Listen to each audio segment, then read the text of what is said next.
Assalamualaikum warahmatullahi wabarakatuh. Saya Muhammad Bagas Ardiansyah dari kelas 2A. Saya akan mempresentasikan tugas epidemiologi TM3 tentang riwayat alamiah penyakit dan aspek penularan penyakit langsung tidak langsung.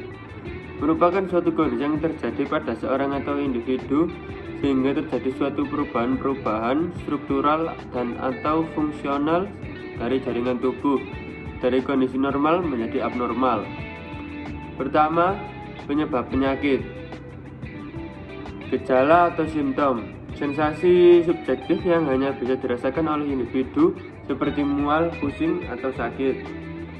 Yang kedua adalah tanda, data objektif yang bisa diukur dan diamati seperti suhu tubuh, tekanan darah, atau berat badan. Untuk faktor penyebabnya adalah kejadian atau kondisi yang mendukung terjadinya penyakit melibatkan interaksi antara agen penyebab, host, penjamu, dan lingkungan. Kedua, model penyebab. Jaring-jaring sebab akibat, banyak faktor penyebab yang saling terkait. Yang selanjutnya roda, faktor penyebab berputar dalam pola tertentu. Selanjutnya single causa, satu penyebab utama.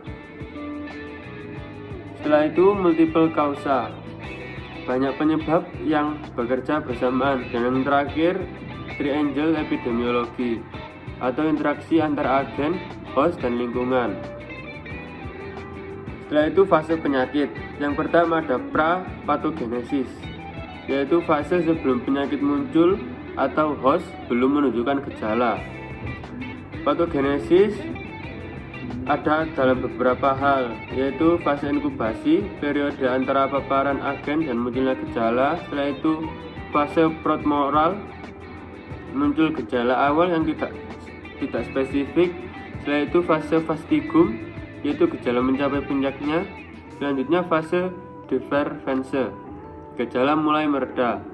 Yang terakhir fase convalescence, proses pemulihan dan kembali ke kondisi normal. Untuk jenis penularannya sendiri ada 5. Yang pertama adalah infeksi atau agen mikroorganisme berkembang biak di dalam tubuh. Kedua, kontaminasi, pencemaran bahan non-living seperti air atau makanan. Ketiga, investasi, keberadaan agen di dalam tubuh. Dan yang keempat, contagious atau penularan melalui kontak langsung. Dan yang terakhir, communicable, yaitu penularan melalui perantara seperti udara atau air. Selanjutnya faktor-faktor terkait. Yang pertama ada sifat agen, yaitu morfologi, fisiologi, dan ketahanan agen. Setelah itu reservoir dan vektor atau tempat hidup dan perantara agen. Dan yang terakhir ada lingkungan.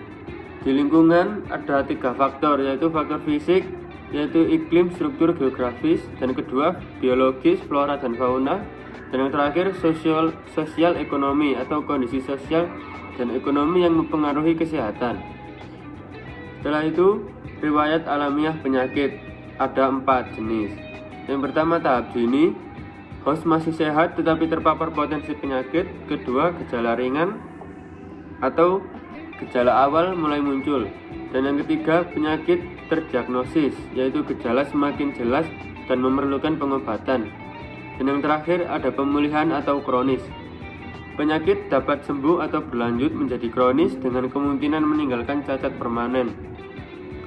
Setelah itu, terapi dan pengobatan, yaitu pengobatan harus dilakukan sedini mungkin untuk hasil terbaik dan mencegah perkembangan penyakit lebih lanjut. Sekian presentasi dari saya pamit undur diri. Wassalamualaikum warahmatullahi wabarakatuh.